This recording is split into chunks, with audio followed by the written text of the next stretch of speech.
Bonjour, donc ici je me propose pour cette vidéo de faire la démonstration de l'équation de Bernoulli. Donc comme pour l'autre vidéo que j'avais fait pour la loi de la statique des fluides, donc je me propose de faire une démonstration simple qui puisse être donc comprise pour un public de première et de terminale spécialité. Alors voilà la situation, donc elle est présentée ici. Et on va faire les hypothèses suivantes. Donc on va considérer que le fluide, donc il est liquide, il est incompressible, donc la masse volumique elle est constante. On va se placer donc en régime stationnaire ou permanent, c'est la même chose. Donc ça veut dire quoi? Ça veut dire que le débit massique ou le débit volumique il est constant. Donc autrement dit la section fois la vitesse elle est la même en tout point, d'accord? Et puis troisième hypothèse, on va considérer que le fluide il est parfait. Donc fluide il est parfait, ça veut dire qu'on va considérer que l'écoulement se fait en absence de viscosité. Donc vous allez voir pourquoi par la suite, ça va permettre de négliger quelques forces. Alors je remets ici donc le schéma de départ et l'énoncé de la relation telle qu'elle vous est proposée en terminale. Donc c'est P plus ρ gz plus 1 demi de ρ v carré est égal à une constante. Donc si on se place sur une même ligne de courant, alors déjà qu'est-ce que c'est qu'une ligne de courant? C'est une ligne sur laquelle les vecteurs vitesse sont toujours tangents, d'accord? Donc ici on va se placer sur une ligne de courant, donc on peut écrire la relation d'une autre façon. Donc ici on a deux points, donc A et puis le B, mais comme c'est constant, on va simplement réécrire ça au point A et au point B, et on va dire que c'est constant. Donc PA plus ρ GZA plus 1 demi de ρ VA au carré, qui est égal à PB plus ρ GZB plus 1 demi de ρ VB au carré. Plus bas ici, vous voyez que j'ai mis un petit schéma avec des définitions. Donc vous pourrez, si vous le souhaitez, donc, faire une capture et puis le relire plus tranquillement. Enfin, pour nous, c'est pas le plus important ici. Donc voilà la relation telle qu'elle est énoncée, telle qu'elle vous est demandé de l'admettre en terminale. Et nous, on va tenter donc de la démontrer simplement. Donc l'altitude, il est bien vers le haut, Z, d'accord? Et puis X vers la droite, en mètres. Alors, on continue. Oui, avant de commencer, je voulais faire une petite remarque. Donc, effectivement, on avait démontré donc la loi fondamentale de la statique des fluides, simplement avec l'équation de Bernoulli. Comme c'est de la statique des fluides, on voit que si la vitesse est égale à 0, on peut simplifier ces deux membres-là, et puis on retrouve exactement donc la loi de la statique des fluides, que l'on peut mettre sous cette forme-là, ou bien on peut l'avoir aussi PB moins PA, qui est égal à ρg facteur de ZA moins ZB. Ça revient exactement au même. Il suffit de multiplier par moins 1 chaque membre de l'égalité. Donc on reprend donc notre situation. Alors avant on avait la section la plus large à gauche, là on a la section la plus petite à gauche, ça revient exactement au même. Donc on va admettre que ce fluide il s'écoule de façon laminaire, ce qu'on a vu avant, non visqueuse, et qu'il n'est pas soumis à des forces dissipatives. Donc il y a des forces de pression. Et ce qu'on va faire, c'est un bilan d'énergie en fait, pour démontrer cette équation de Bernoulli là. Donc on va dire que la variation d'énergie du système est égale au travail des forces extérieures qui agissent sur le fluide. Ici, ces forces-là sont uniquement des forces de pression. Donc il y a conservation de l'énergie totale du fluide le long d'une ligne de courant. Donc ce qu'on va appliquer comme théorème, on pourra appliquer, donc on va appliquer le théorème de l'énergie mécanique que vous voyez normalement en première. Donc c'est la variation de l'énergie mécanique est égale à la somme des travaux des forces non conservatives. Il faut faire bien attention à ça, puisque si l'énergie mécanique se conserve, c'est égal à 0, hein, d'accord? On peut aussi appliquer le premier principe de la thermodynamique que l'on voit simplement en terminale. Donc si je me rappelle bien, c'est la variation de l'énergie interne plus la variation de l'énergie macroscopique, donc c'est l'énergie mécanique, qui est égale à W plus Q. Or, nous, l'énergie interne, on va la négliger, puisqu'on néglige les effets thermiques, et Q, les transferts thermiques, on va les négliger également, puisqu'on néglige la viscosité. Donc, on a là, sur le schéma, vous voyez bien que la pression P1, elle est dirigée vers la droite, alors que la pression P2, je l'ai bien mis, dirigée vers la gauche. Pourquoi? Parce que notre force qui nous permet en fait de faire avancer le volume vers la droite, donc elle est dirigée vers la droite, c'est elle qui nous permet de faire avancer ce volume d'eau qui au passage est exactement le même que celui-là. Par contre, quand on fait avancer le volume d'eau dans le tube de courant ici, on voit que la pression au début elle est forcément vers la droite, parce que ça fait avancer le volume d'eau. Par contre, ici, au niveau, quand on fait avancer ce volume d'eau, ce volume d'eau il va rencontrer des forces de pression pour avancer. Donc la pression ici, elle est opposée au mouvement du volume d'eau. D'accord? Elle s'oppose. Plus on avance, on force le volume d'eau dans la conduite, si vous voulez, plus elle reçoit des forces de pression. D'accord? Donc P2, il est bien dirigé en sens contraire ici. Il faut faire attention. Alors, la variation de l'énergie mécanique. Donc ça c'est assez facile. C'est la variation de l'énergie cinétique plus la variation de l'énergie potentielle de pesanteur. Donc j'aurais peut-être dû mettre un deuxième P. Bon, c'est pas très important. La variation de l'énergie cinétique, c'est l'énergie cinétique au point final moins l'énergie cinétique au point initial. Nous on a considéré le point 2, le point 1. Donc j'ai noté ça ici. 1 demi de mv2 carré moins 1 demi de mv1 au carré. Et pour l'énergie potentielle, c'est pas très compliqué non plus, hein, c'est donc la même chose, point final moins le point initial, c'est bien une variation, donc mgh2 moins mgh1. J'ai simplement factorisé par mg ici. Alors on passe au travail des forces de pression. Donc le travail, je vous rappelle que c'est le produit des normes des deux forces fois le cosinus qu'il y a entre les deux forces. Donc je notais bien ça, donc la force F fois la distance, fois le vecteur déplacement si vous voulez, mais en norme, c'est pour ça que j'ai pas mis de flèche, fois le cosinus θ, θ étant l'angle entre les deux forces. Alors pour la force de pression, ici, celle-ci, celle qui est à F1, on sait qu'une force de pression, ça s'exprime comme la pression fois la section. Donc ça serait tout simplement P1 fois S1, à gauche du point 1. Alors comme elle pousse l'eau ici vers la droite dans le sens des X positifs, là par contre le travail il sera positif, d'accord? Il n'y aura pas de moins. En revanche, pour la force 2 ici, donc c'est aussi également S2 fois D2, enfin pardon, P2 fois S2, excusez-moi. Par contre là, le travail ne sera pas positif, il sera négatif. Puisque P2, enfin, je répète, hein, il est dirigé dans le sens inverse à celui des X. Ça veut dire qu'en fait, voilà, tout simplement, le cosinus qu'il y aura entre les angles, là, pour celui-là, il sera de 0, enfin, θ égale à 0, donc cosinus 0, 1. Pour là, par contre, θ sera égal à 180, donc cosinus θ, c'est moins 1. Donc on verra ici un PS1, et là on verra moins PS2. Donc voilà, j'ai remplacé donc D1 et D2 par leur expression respective. Effectivement, une distance, ce n'est rien d'autre qu'une vitesse fois l'intervalle de temps. L'intervalle de temps, lui, est le même. Par contre, les vitesses ne sont pas les mêmes. Ne sont pas les mêmes tout simplement parce que les sections ne sont pas les mêmes. Donc la distance D1 ici, c'est V1 delta 1, alors que là, c'est V2 delta 2. Donc on retient au final, donc W, c'est P1 S1, c'est ce qu'on avait dit tout à l'heure, et la distance, donc ça c'est F, et la distance V1 delta T. Moins, d'accord, je l'ai dit tout à l'heure, je l'ai expliqué pourquoi, parce que θ est égal à 180 degrés, donc ça fait moins 1, donc moins P2 S2 fois V2 delta T, ici.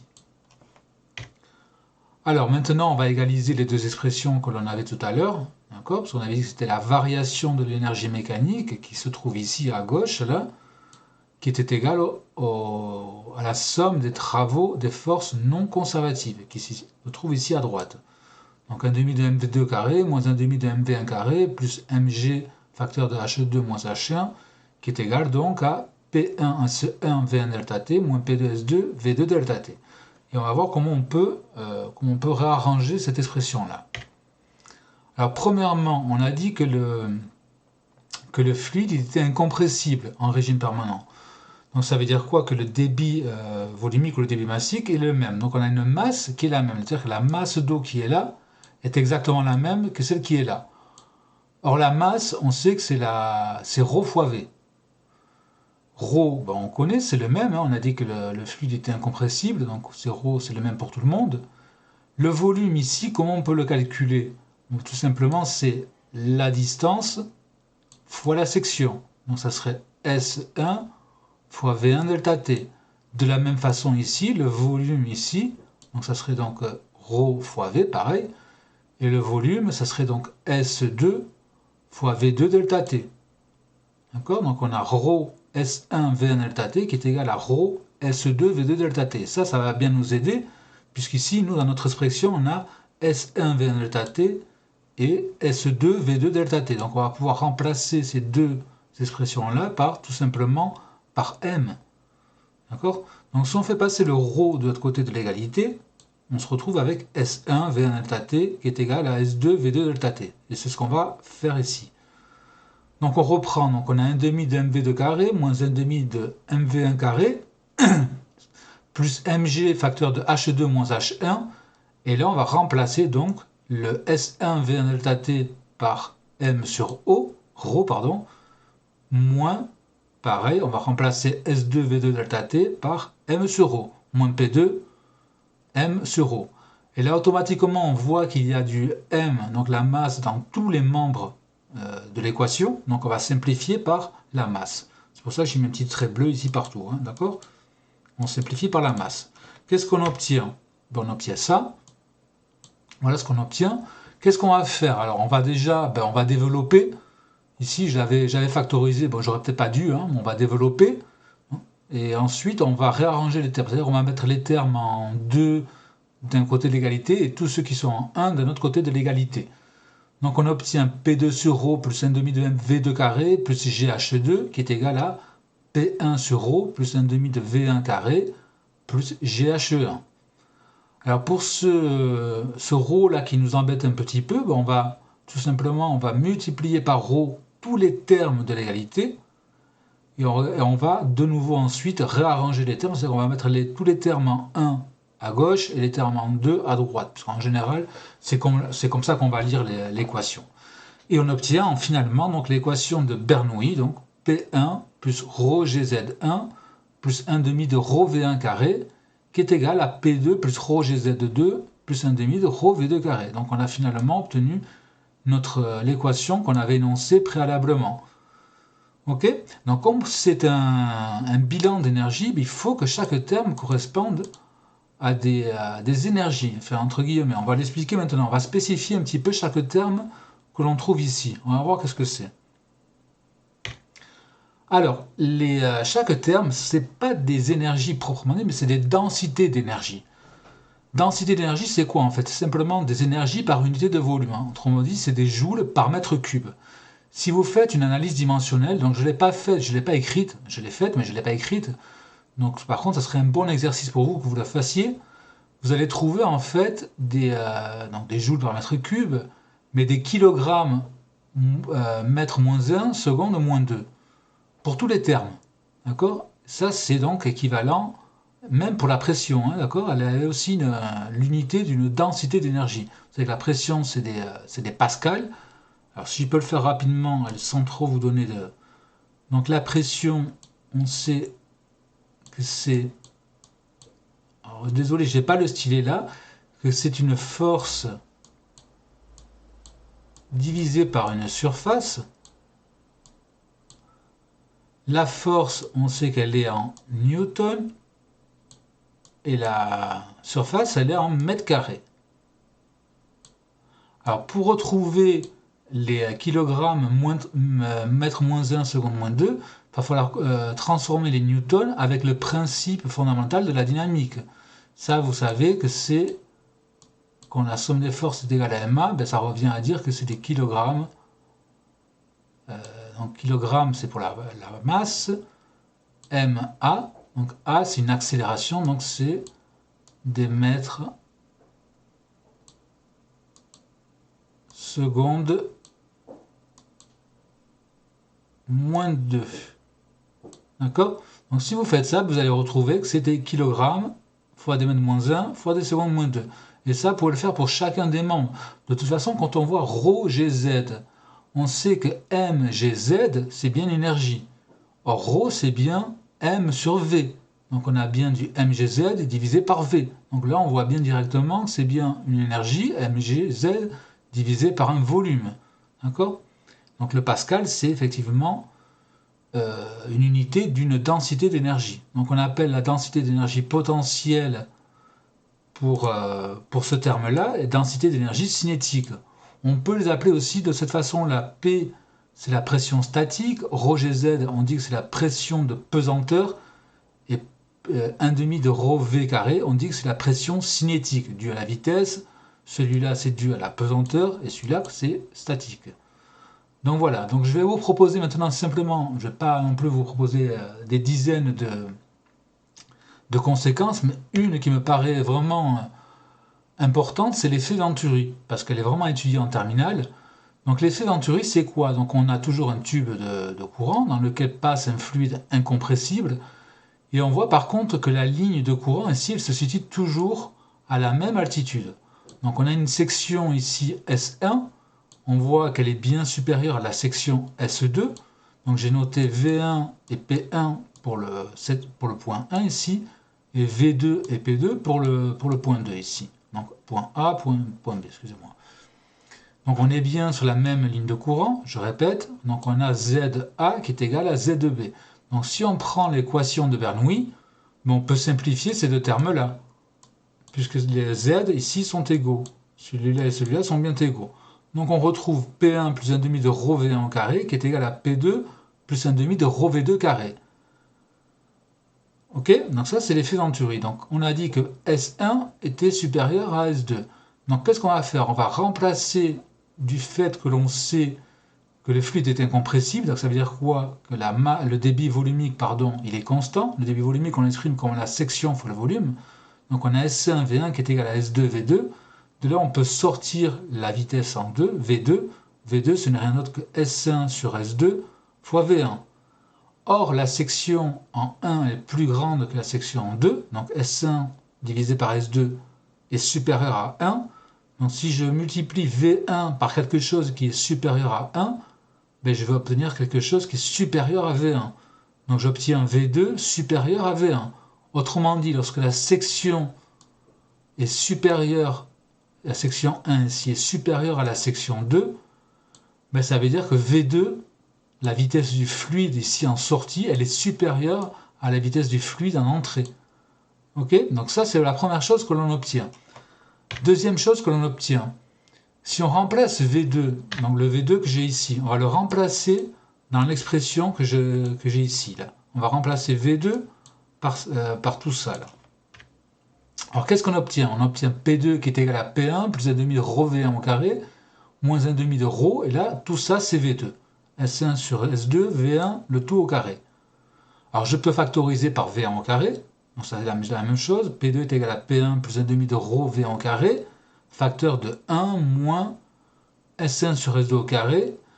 À ça, on va démontrer que c'est inférieur à P1. Pourquoi? Parce que S1 sur S2, on l'a dit avant, c'est supérieur à 1, puisque S1 est supérieur à S2. Donc si on l'élève au carré, ben, c'est d'autant plus supérieur à 1. Donc 1 moins quelque chose qui est supérieur à 1, ben, ça va être négatif.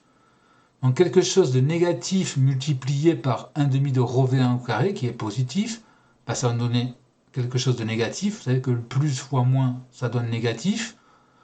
Donc on a P1 plus quelque chose de négatif. Donc ça va donner forcément quelque chose qui est inférieur à P1. Autrement dit, on va se retrouver avec P2 inférieur à P1. Donc au final, qu'est-ce qu'on a?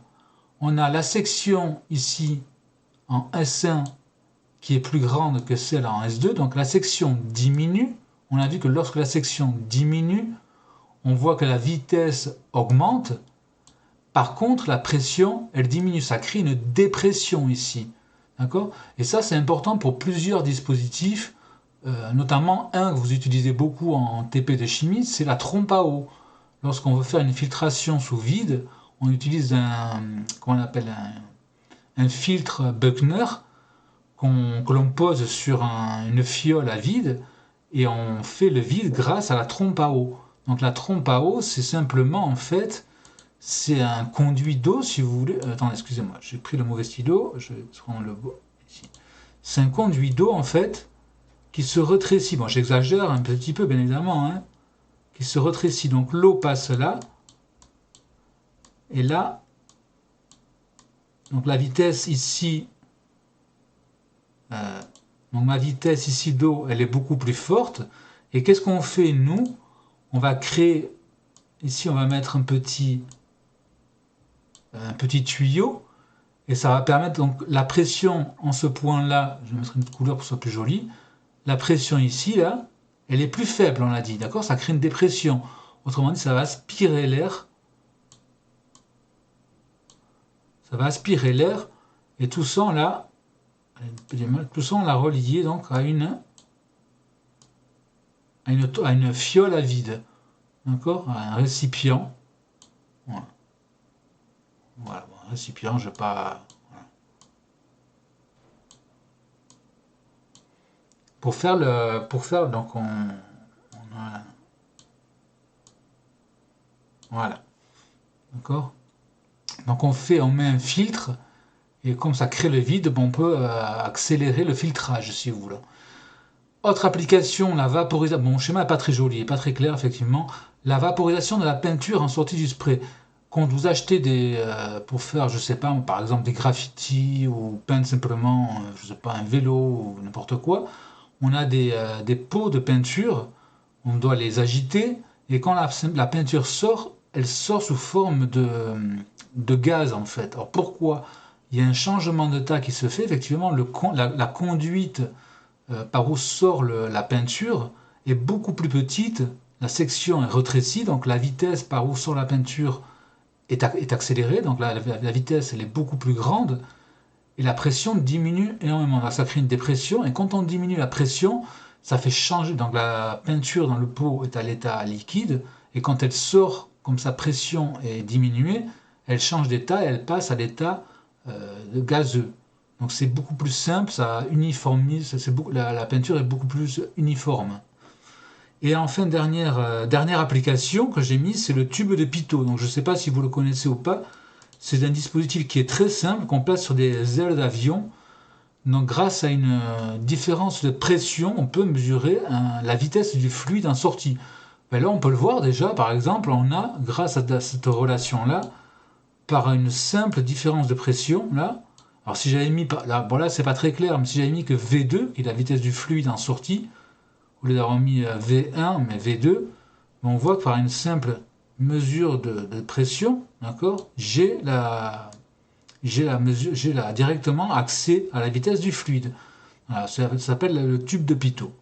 Bon, il y a plein d'applications après, hein, il y a la vitesse de Torricelli, je ne sais pas si vous le connaissez aussi, bon, il y a plein d'applications, mais moi j'ai voulu insister sur l'effet Venturi parce que c'est quelque chose que l'on rencontre beaucoup. Donc voilà, ben j'espère que cette vidéo vous a été utile. N'hésitez pas à liker si vous avez aimé, partager. Et puis si vous avez des questions, n'hésitez pas à mettre des commentaires, bien évidemment. Je vous remercie et je vous dis à bientôt. Au revoir à tous.